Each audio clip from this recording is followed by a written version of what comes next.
Good morning, everybody. Welcome back to our installment of Scott's Selections here for Friday, February 19th. We're getting today's play that a quick recap of what happened yesterday. We're nipping up a loss with Santa Clara, first half -3.5 or -110 on FanDuel. Wasn't close at all. Santa Clara got run out of the gym in the first half and ended up getting run out of the gym in the full game.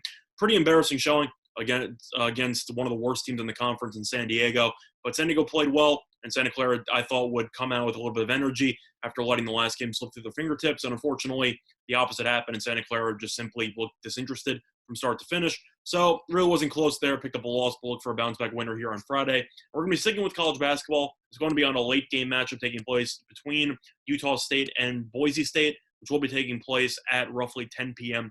Eastern Time. And for the play of the day, we're going to be taking the home team here with Boise State -1.5, which is available on DraftKings -110. Time recording of 1:58 a.m.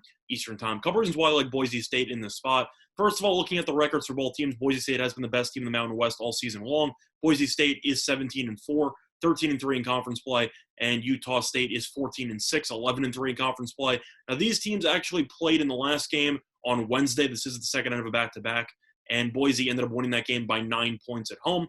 And that is really not that much of a surprise because Boise State this season has been fantastic if you look at their home record this season at Extra Mile Arena, as Boise State is undefeated, 10-0 at home, and I do think that it will continue to play well in its very familiar surroundings. Now, Utah State is 6-2 on the road. This has been a very good road team. However, it has had a very, very easy road schedule if you actually look at who the opponents that they've faced. Looking at the opponents, I'll just list them for you right now. You have 8 road games here. You played Air Force twice, New Mexico twice, UNLV twice, Fresno State once, and Boise State once. Now, Boise State will throw out because they lost that game by 9, and that's the game that we're talking about right now. But for all the other opponents you have here, Air Force, New Mexico, UNLV, and Fresno State have a combined record of 26-47.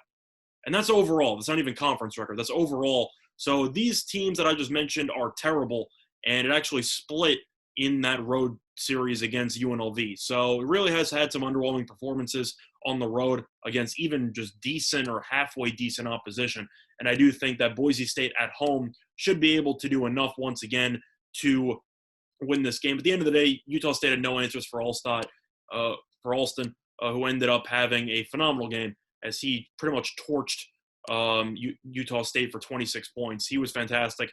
And at the end of the day, Utah State ended up relying heavily on its big men to get the job done in Kita, who ended up playing well, but it doesn't change the fact that Boise State from the perimeter was phenomenal defensively, and how Utah State really had nobody else who stepped up. If you want to actually go through Utah State's performances there, you had Kita, who was great at 32 points, which was a phenomenal performance. Bean had 10. Miller had 11.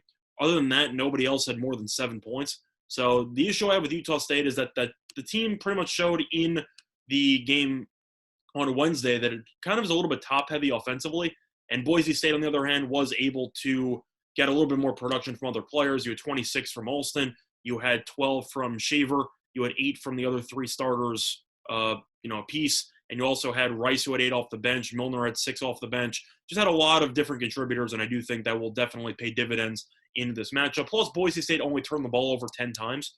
So Utah State's defense really struggled to force turnovers, and I don't think that's going to change much in the second meeting between these two teams in Boise State. So the play that I once again here on Friday, February 19th, is going to be on Boise State -1.5 or -110 on DraftKings. That's been Scott's Selection. Good luck to all of you and respect the best today. Bye, everyone.